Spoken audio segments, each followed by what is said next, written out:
So we have already covered Blade's throwing glaive, doesn't help with the aim, but now we have the silver stake.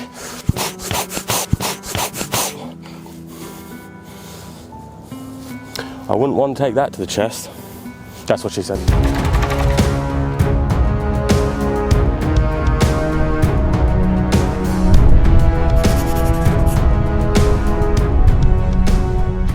Hello and welcome back to another episode of Screen Tested. I am your host Tyrant, where we take things from movies, TV shows, pop culture, try to create them in the real world and test them one-to-one from the media that they come from. Now in today's episode we are going to be delving back into the world of Blade.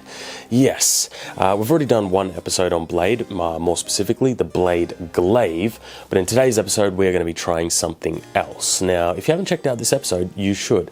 It was a whole bunch of fun and this thing is incredibly practical, far more than you would think. Anyway, in today's episode we're going to be looking at a bit more of a traditional vampire slaying weapon, and that is a stake. Yes, a stake to go through a vampire's heart. Is there a much more modern take? I say modern, 1990s. Anyway, a much more modern take on a vampire stake. So I'm going to be creating some of my own and then let's just see how they perform. I have my doubts about this one because of the shape for the most part. Like mostly when you use a stake, they're used for like in the ground and stuff, not really for vampire slaying. Well, blade stakes are a little bit different from regular traditional stakes. For example, in most media and literature, when it comes to vampires, you have like a wooden stake.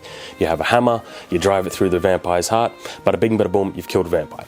In Blade, it's a little bit different. He uses silver stakes, and they're rather short, not very thick, and they also have a much more of a conical design rather than the traditional wooden stake design. A question that I've always had in regards to the Bladeverse is why they're even bothering to use something like a stake. Especially since a stake, don't get me wrong, is good for stabbing things if you put enough force into it, but for the most part, there are far more conducive shapes to stabbing things, like a knife. Why wouldn't you turn your stake into a knife? Because then the next question I have is it the material that matters or the shape? If it's the shape that matters, well that's just stupid. And if it's the material, why wouldn't you use a different shape that is far better at actually stabbing things, and you can have a handle and a guard and a whole bunch of other stuff. Food for thought, really. So, Blade's silver stake. I'm not actually going to be making it out of silver.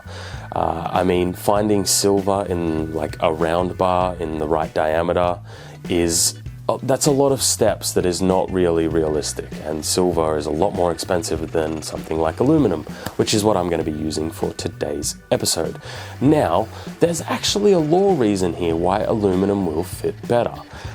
Simply put, Blade is a daywalker who is much stronger than a regular human, so proportionally speaking, the aluminum should weigh the same as like a silver would to something like a daywalker. Law reasons. But yeah, I'm going to be using aluminum.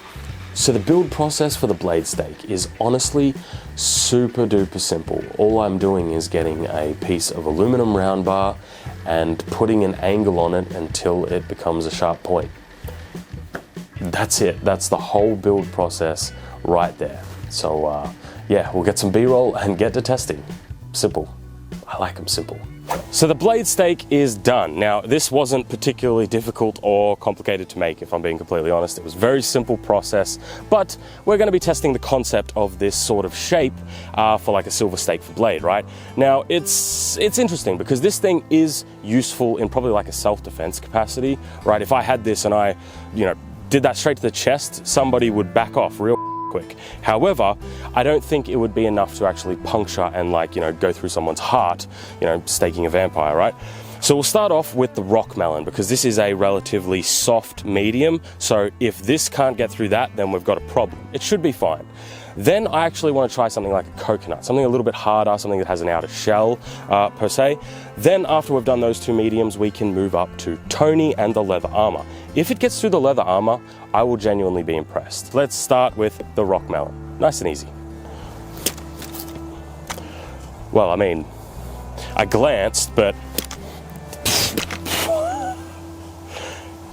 that'll do it. Now I'm gonna smell like rock melon. But as you can see, this thing is going straight through, which is exactly what we want. All right, next up is a water bottle, just for, you know, completion's sake. It should be able to get through this relatively easy, if we're being honest.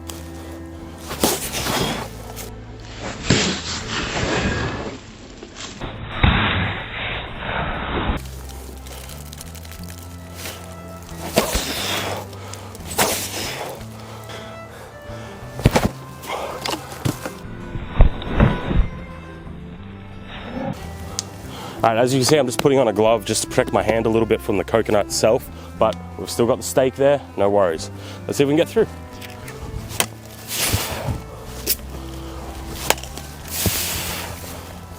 Those are some deep hits,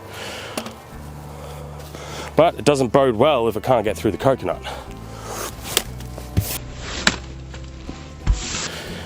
All right, so it can definitely do some damage, but unable to get through the coconut. Time to move up to Tony, see what he's made of. Silicon, by the way. Do I think that we're going to get through this leather? No. Do I think that we'll be able to get through the silicon? No. So let's get started. There we go. I guess I would just shank him. Shank him.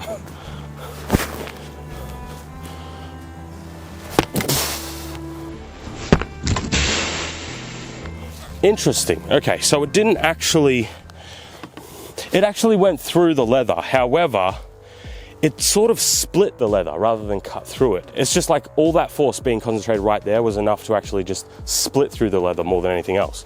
Let's try again. Now that was a solid strike. All right, so what I'm gonna do now is I'm actually gonna swing it around and we'll see if we can get through just Tony's bare back. He's taking a back shot.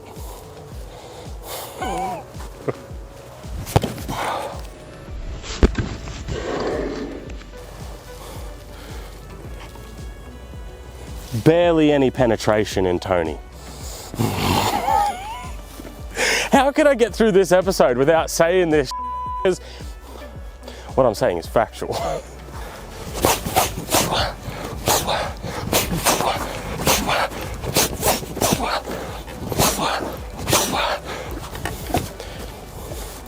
Not a single one of them was like, you get it. Just for reference and a point of comparison, I have a standard wood stake that I have bought from my hardware store that has been sharpened up. So what I'm gonna do is I'm just gonna use it like I did with the blade stake, see if I'm able to get through as well. And then just to finish off, let's do the classic, you know, let's try and hammer it into him. All right, so starting off how I did with the blade stake, just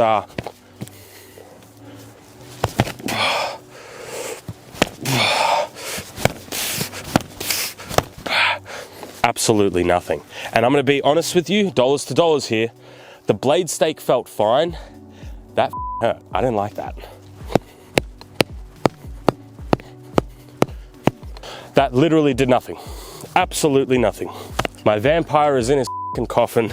I've got my stake. Died.